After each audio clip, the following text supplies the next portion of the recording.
Cette émission s'adresse à des gens en santé qui ne prennent pas de médicaments. Si vous prenez des médicaments, vous devez d'abord obtenir l'accord de votre médecin avant de débuter l'alimentation cétogène.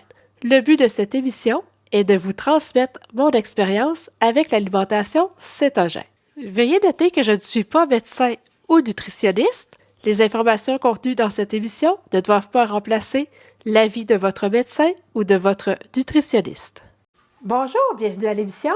Aujourd'hui, je vais cuisiner 2 recettes parfaites pour le déjeuner parce que souvent les gens ont de la difficulté à avoir des idées pour le déjeuner. Donc, on a souvent l'impression qu'en alimentation cétogène, on peut seulement manger des œufs et du bacon, mais vous allez voir, on a vraiment là des très belles options pour déjeuner.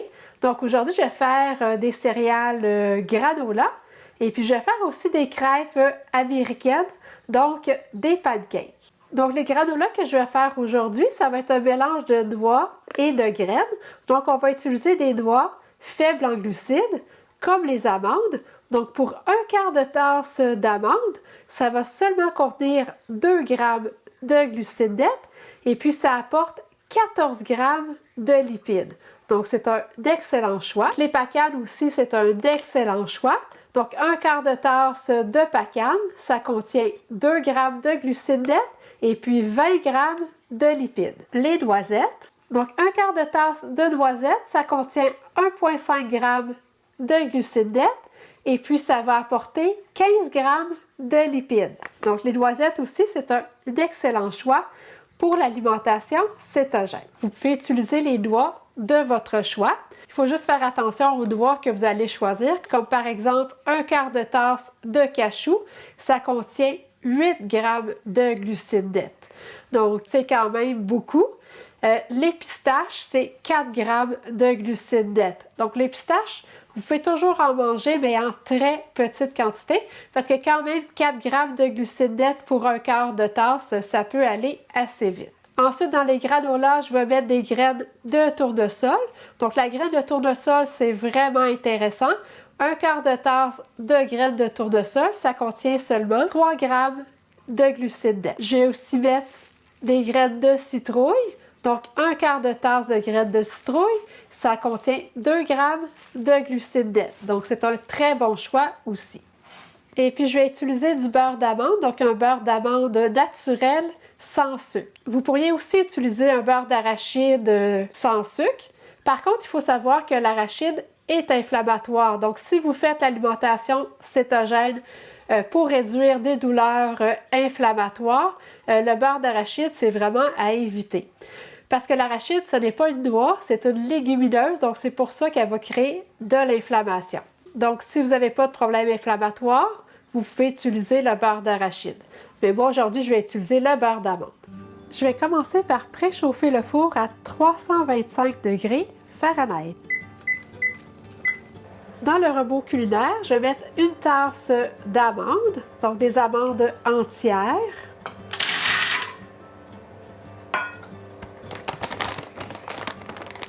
Une tasse de noisettes, des noisettes entières aussi.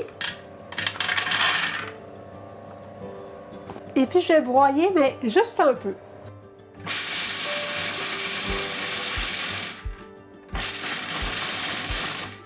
Donc, on va juste broyer un peu.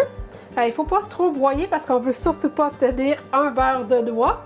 Et puis là, il me reste encore d'autres noix à ajouter. Je vais ajouter une tasse de pacane.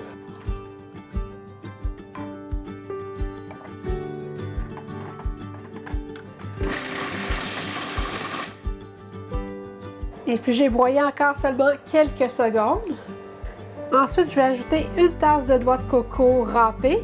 Donc, assurez-vous que c'est bien non sucré.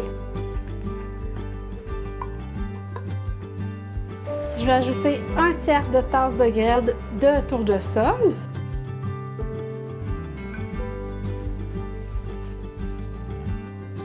Un tiers de tasse de graines de citrouille.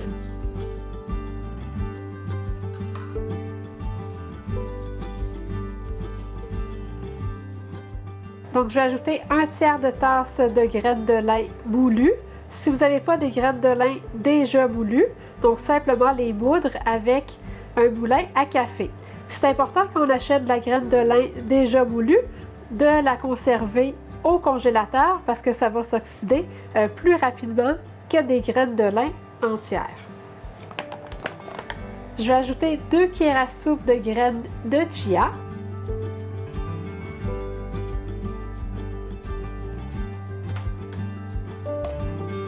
Donc, je vais ajouter 1/3 de tasse de poudre de petit lait.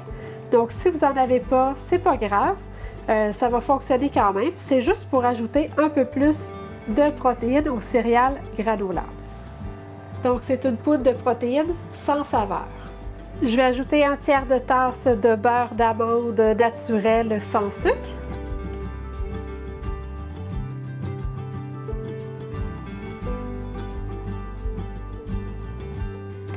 Donc, je vais ajouter 6 cuillères à soupe de Swerve cassonade, mais vous pouvez utiliser l'édulcorant de votre choix.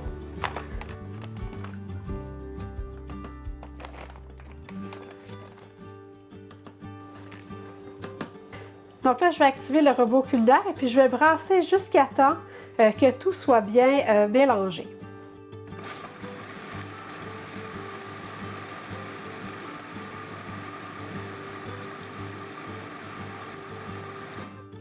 Donc, une dizaine de secondes, c'est suffisant.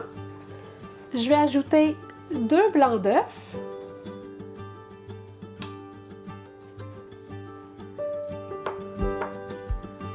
Et puis, une demi-tasse d'huile de coco fondue.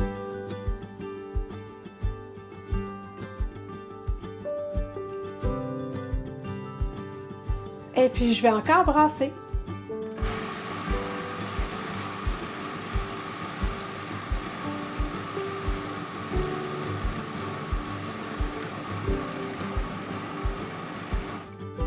Donc, une dizaine de secondes, c'est encore suffisant.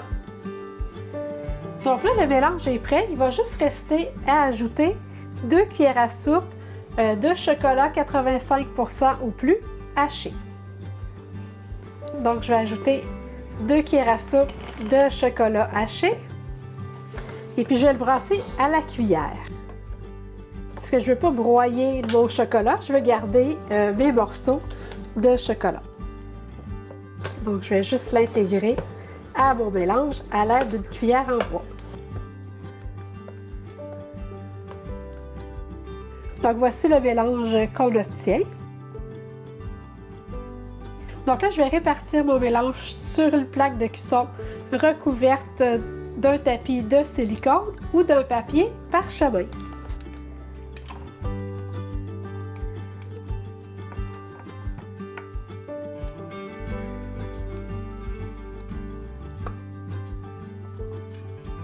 Donc là, c'est important de bien répartir le mélange à granola de façon uniforme. Et puis, il faut bien presser. Je vais en profiter pour répartir le chocolat aussi.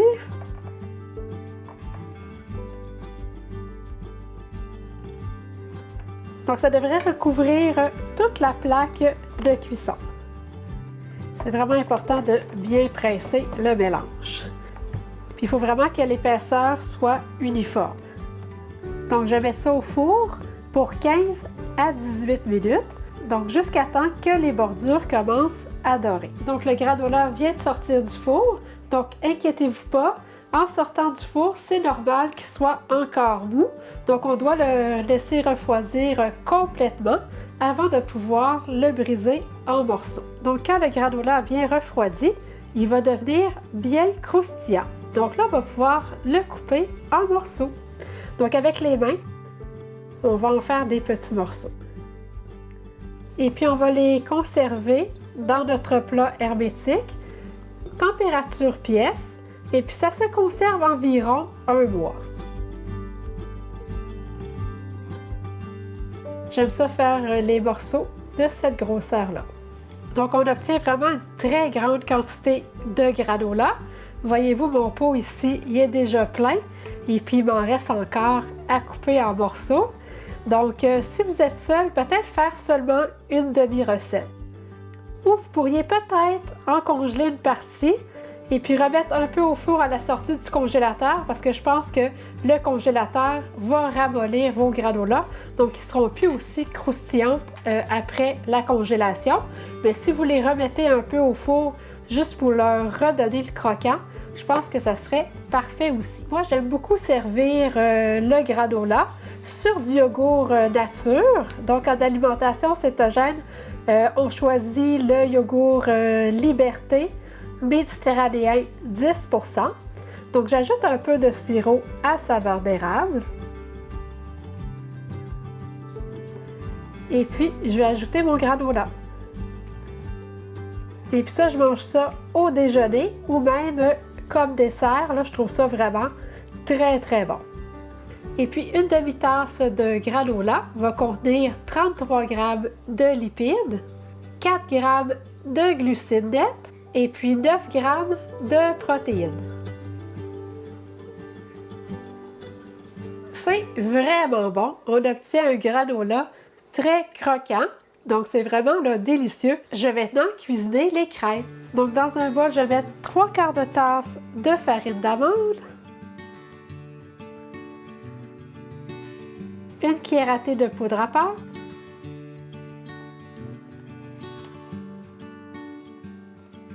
un quart de cuillère à thé de sel,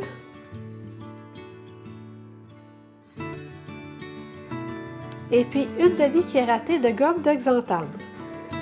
Mais si vous n'avez pas de gomme de xanthane, c'est pas grave. Mais on l'utilise beaucoup en cuisine sans gluten parce que c'est elle qui va servir à lier les ingrédients, un peu comme le gluten. Donc là, je vais mettre les ingrédients secs de côté. Donc dans un deuxième bol, je vais mettre 3 œufs.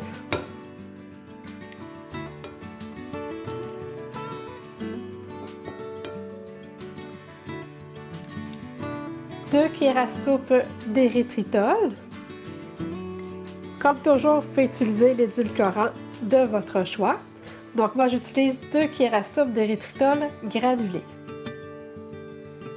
Une demi-cuillère à thé de vanille.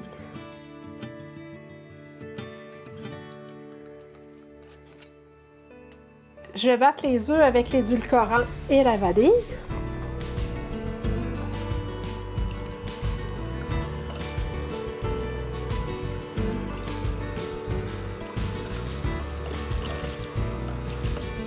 Je vais ajouter un quart de tasse de crème 35%.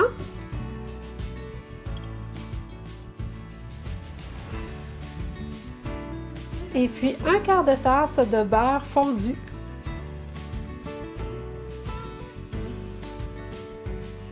Je vais battre encore.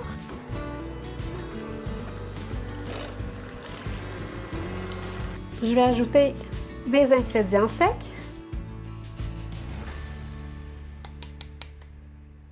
Et je vais bien brasser.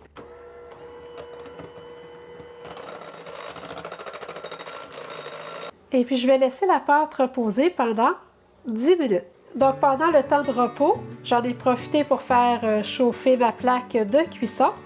Donc vous n'avez pas de plaque de cuisson, ça va être la même procédure, mais dans une poêle anti-adhésive.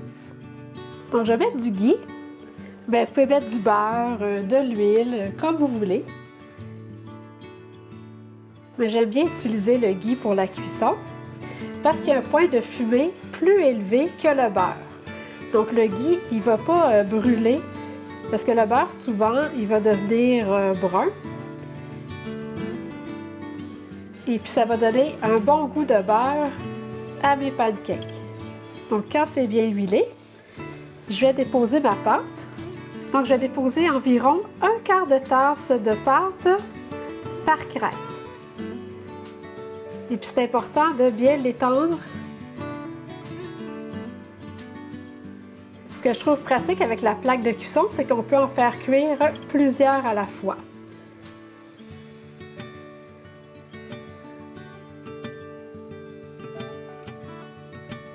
Vous devriez obtenir environ 6 crêpes. Et puis chaque crêpe va contenir 21 g de lipides, 2 g de glucides nets, et puis 6 grammes de protéines. Et puis là, on va les laisser cuire environ 2 minutes de chaque côté. Mais vous allez voir, on va attendre que ça fasse des petites bulles avant de les retourner.